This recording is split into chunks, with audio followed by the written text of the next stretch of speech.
Breakup হবার 15 বছর পর রাত 3টার সময় হঠাৎ মেয়েটার মেসেজ। কেমন আছো? কে আপনি? চিনতে পেরেও না পারার ভান করে, কেন ভুলে গেছো? তোমাকে কি চিনতে পারার কথা ছিল? চিনতে পারার কথা হয়তো না, কিন্তু ভুলে গেছো ভাবতে পারিনি। তো এত রাতে জেগে আছো যে? এমনি। তোমার বর কেমন আছে? ভালো আছে। আর তোমার বউয়ের কি খবর? বউ নেই। আর মেয়ে না ছেলে? কেন এখনো বিয়ে করোনি? মেয়ে। চেয়েছিলাম তোমার হতে, পারি নাই, তাই বিয়েও করি নাই। কথাগুলো লিখে মুছে ফেলল। নাম কি মেয়ের? কার মতো হয়েছে?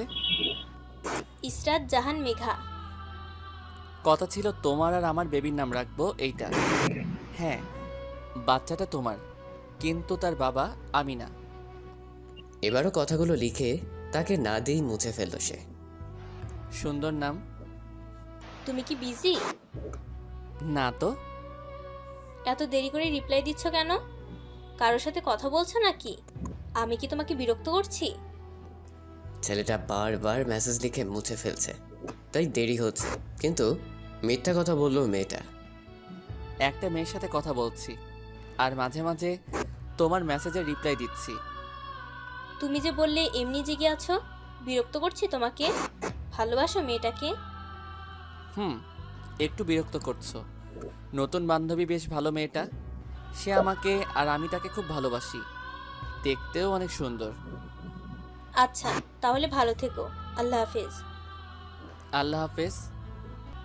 মেয়েটা ছেলেটার মিথ্যা কথা শুনে রাগে ফুলে গেল। ছেলেটা তা ভালোই বুঝতে পারছে। কি আজব না, মেয়েটা আজ অন্য কারো, কিন্তু ছেলেটা অন্য কারোর সাথে আজও সহ্য করতে পারে না মেয়েটা। এমন অনেক সম্পর্ক আছে যেখানে খারাপ থেকেও ভালো থাকার অভিনয় করি আমরা। আর সে আমার না, আর কোনোদিন আমার হবে না, তাকে ফিরে পাবও না জেনেও তাকে অন্যের সাথে সহ্য করতে পারি না।